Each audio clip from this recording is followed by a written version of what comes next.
കരുവന്നൂർ ബാങ്കുമായി ബന്ധപ്പെട്ട വാർത്തകളിലേക്കാണ്. കരുവന്നൂർ ബാങ്ക് തട്ടിപ്പ് കേസിൽ CPM തൃശൂർ ജില്ലാ സെക്രട്ടറി MM വർഗീസും സംസ്ഥാന സെക്രട്ടേറിയറ്റ് അംഗം PK ബിജുവും ഇഡിക്ക് മുന്നിൽ വീണ്ടും ഹാജരായി. പാർട്ടിക്ക് രഹസ്യ അക്കൗണ്ടുകളില്ലെന്നാണ് MM വർഗീസ് മാധ്യമങ്ങളോട് പ്രതികരിച്ചത്. ലോക്കൽ കമ്മിറ്റിക്ക് കരുവന്നൂരിൽ മറ്റ് അക്കൗണ്ട് ഉള്ളതായി അറിയില്ല. വെളിപ്പെടുത്താനാകാത്ത സ്ഥാവര ജംഗമ വസ്തുക്കൾ പാർട്ടിക്കില്ലെന്നും തുടർച്ചയായി വിളിപ്പിക്കുന്നത് രാഷ്ട്രീയ പ്രേരിതമെന്നുമാണ് MM വർഗീസിന്റെ പ്രതികരണം. കേൾക്കാം വാക്കുകൾ.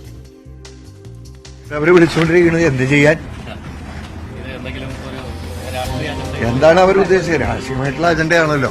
നമ്മള് മുന്നേ പറഞ്ഞിട്ടുണ്ടല്ലോ. ഇഡി മാത്രമല്ല ഇപ്പൊ ആദായ നികുതി അവരും അക്കൗണ്ട് മരവിപ്പിച്ചിട്ടുണ്ട്. പക്ഷെ നമ്മുടെ അക്കൗണ്ടുകളെല്ലാം ക്ലിയർ ആണ്. അതിന്റെ റിട്ടേൺസ്, വാർഷിക റിട്ടേൺസ് നമ്മള് ആദായ നികുതി വകുപ്പിന് കൊടുത്തിട്ടുണ്ട്, അവരത് ഇലക്ഷൻ കമ്മീഷൻ കൊടുത്തിട്ടുണ്ട്. എല്ലാം ക്ലിയർ ആണ്. എന്താ വെളിപ്പെടുത്താത്ത അക്കൗണ്ട്? നമുക്ക് അങ്ങനെ വെളിപ്പെടുത്താത്ത ഒരു അക്കൗണ്ട് പാർട്ടിക്ക് അറിയുന്ന എല്ലാ അക്കൗണ്ടുകളും നമ്മൾ അതിന്റെ മറ്റേ രേഖയും കാര്യങ്ങളൊക്കെ നമ്മൾ ഇവിടെ അത് നമുക്കറിയില്ല. പാർട്ടിക്ക് അറിയില്ല. പാർട്ടി ജില്ലാ കമ്മിറ്റിക്ക് അറിവുള്ള പിന്നെ അക്കൗണ്ട് കാര്യങ്ങളൊക്കെ നമ്മൾ പാർട്ടി അതാത് ഘടകങ്ങൾക്ക് അക്കൗണ്ട് ഉണ്ടോന്ന് എനിക്കറിയില്ല. നമുക്കറിയില്ല. നമുക്കത് ഓൺ ചെയ്യാൻ കഴിയുന്ന ഒരു നിലയല്ല. കാരണം നമ്മള് ഇഡിക്ക് അന്വേഷിച്ച് നമ്മുടെ കയ്യിലുള്ള അക്കൗണ്ട്സ് ഒക്കെ നമ്മൾ കൊടുത്തിട്ടുണ്ട്. സ്വത്ത് വിവരം എന്താ മറച്ചു വെക്കുന്നത്? യെസ്, അതാണ് MM വർഗീസിന്റെ പ്രതികരണം. എന്തായാലും രഹസ്യ അക്കൗണ്ടുകളെല്ലാം നിലപാടെടുക്കുന്നു. പക്ഷേ പ്രാദേശിക കമ്മിറ്റികൾക്ക് അക്കൗണ്ട് ഉണ്ടോ എന്ന ചോദ്യത്തോട് ഒരു വ്യക്തത വരുത്താതെയാണ് MM വർഗീസ് മാധ്യമങ്ങളോട് പ്രതികരിക്കുകയും ചെയ്തത്. എന്തായാലും ഇഡി വീണ്ടും CPM നേതാക്കളെ ഈ തെരഞ്ഞെടുപ്പ് കാലത്ത് അന്വേഷണ സംഘത്തിന് മുന്നിൽ വീണ്ടും വിളിപ്പിക്കുന്നു എന്നതാണ്. PK ബിജുവും MM വർഗീസും വീണ്ടും ഹാജരായി എന്നതാണ്. കരുവന്നൂർ മുൻനിർത്തി രാഷ്ട്രീയ നീക്കങ്ങൾ നടക്കുന്നു. പ്രധാനമന്ത്രിയുടെ സന്ദർശനത്തിനടക്കം ഇത് മുഖ്യ വിഷയമാകുന്നു എന്ന രാഷ്ട്രീയ സാഹചര്യം കൂടി ഇതിനോട് ചേർത്ത് വായിക്കേണ്ടി വരും. ഡാനി ഇപ്പോൾ ചേരുന്നു. ഡാനി, വീണ്ടും എത്തുകയാണ് CPMന്റെ രണ്ട് പ്രധാനപ്പെട്ട നേതാക്കൾ MM വർഗീസും PK ബിജുവും. എന്താണ് ഇഡിയുടെ നീക്കം? അറസ്റ്റ് പോലെയുള്ള നീക്കങ്ങൾക്ക് സാധ്യത അങ്ങനെ കാണാൻ കഴിയുമോ മുന്നിൽ?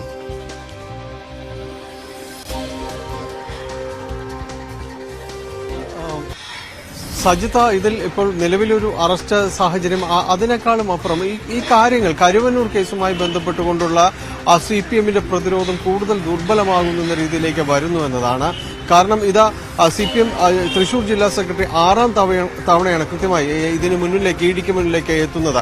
PK ബിജു 2ാം തവണ എത്തുന്നു.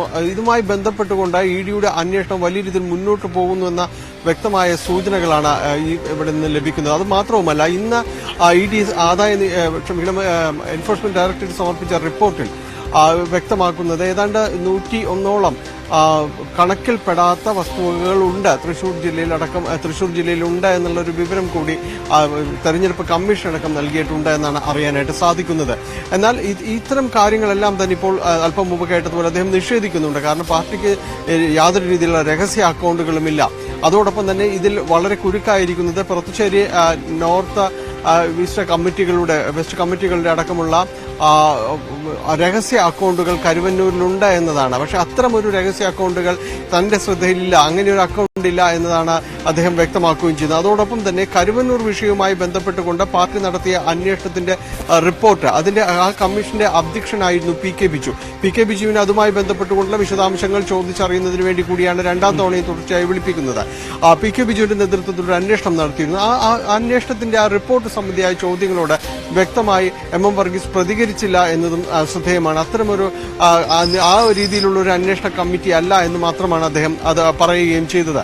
ഈ കമ്മിറ്റിയുടെ റിപ്പോർട്ട് വളരെ ഗുരുതര സ്വഭാവമുള്ളതാണ് എന്ന് തന്നെയാണ്. കാരണം ഈ റിപ്പോർട്ട് ഇഡിക്ക് ലഭ്യമായിട്ടുണ്ട്. അതിനുശേഷമാണ് പിന്നീട് അന്വേഷണം കൂടുതൽ സങ്കീർണമായത് എന്നതടക്കമുള്ള കാര്യങ്ങൾ പറയുന്നുണ്ട്.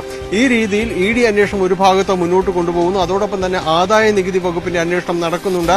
ആദായ നികുതി വകുപ്പ് ഇവിടെ CPMന്റെ അവിടെയുള്ള പ്രാദേശിക കമ്മിറ്റികളുടെ അടക്കമുള്ള അക്കൗണ്ടുകളിലെ എല്ലാം തന്നെ നിരീക്ഷണത്തിലേക്ക് കൊണ്ടുവന്നു. ഒരു അക്കൗണ്ട് മരവിപ്പിക്കുകയും ചെയ്തിട്ടുണ്ട്. അതിൽ നിന്ന് എടുത്ത തുക അത് ചെലവഴിക്കരുതെന്നടക്കമുള്ള നിർദ്ദേശവും നൽകിയിരിക്കുന്നു. അങ്ങനെ ഈ രീതിയിൽ കാര്യങ്ങൾ സങ്കീർണമാണ്. കേന്ദ്ര ഏജൻസികളുടെ അന്വേഷണം അത് രാഷ്ട്രീയപരമാണ് എന്നാണ് CPM പറയുന്നത്. പൊതുവിൽ നേതാക്കളെല്ലാവരും ഇതേ രീതിയിൽ തന്നെയാണ് സംസാരിക്കുന്നത്.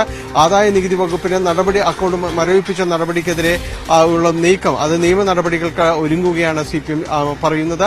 എന്തായാലും ഇപ്പോൾ തുടർച്ചയായുള്ള ചോദ്യം ചെയ്യൽ മറ്റ് നേതാക്കളിലേക്ക് അടക്കം എത്തുമെന്ന വ്യക്തമായ സൂചനകളുണ്ട്. അതുകൊണ്ട് തന്നെ CPMന്റെ ഒരു പ്രതിരോധം അത് ഈ വരും ദിവസങ്ങളിൽ അത് എങ്ങനെയാണ് ഏത് രീതിയിലാണ് എന്നതായിരിക്കും ഇനി രാഷ്ട്രീയ കേരളം നോക്കുന്നത്. യെസ്, അതാണ് കരുവന്നൂർ കേസുമായി ബന്ധപ്പെട്ട രാഷ്ട്രീയ നീക്കം. അവിടെ CPM കൂടുതൽ പ്രതിരോധത്തിലാവുന്നു. കൂടുതൽ അക്കൗണ്ട് വിശദാംശങ്ങൾ ED ആരായുന്നു. പ്രാദേശിക തലത്തിലുള്ള അക്കൗണ്ടുകൾ ഉണ്ടോ എന്ന കാര്യത്തിൽ വ്യക്തത വരുത്താതെ ജില്ലാ സെക്രട്ടറിയുടെ പ്രതികരണം അല്പസമയം മുമ്പ് മാധ്യമങ്ങളോട് നമ്മൾ കാണുകയും ചെയ്തു. ന്യൂസ്